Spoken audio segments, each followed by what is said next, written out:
आपल्या माणसांसोबत काही क्षण हसत खेळत घालवल्यानंतर पुन्हा परतीच्या प्रवासाला निघताना पाय उंबऱ्याच्या बाहेरच पडत नाहीत, ऊर भरून येतो. आपण मोठी माणसं तरी थोडं मनाला समजावतो, पण या लहान लेकरांना कसं समजावणार? रडायचं नाही काय? रडायचं कसं? काळजी घ्यायची आपली. जाऊ आम्ही जाऊ का?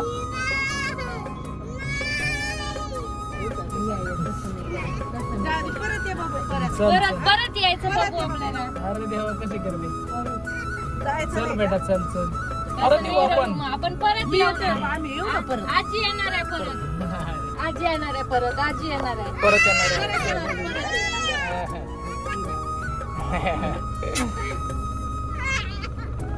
परत यायचं बाळा, परत यायचं. परत यायचंय. अरे अरे अरे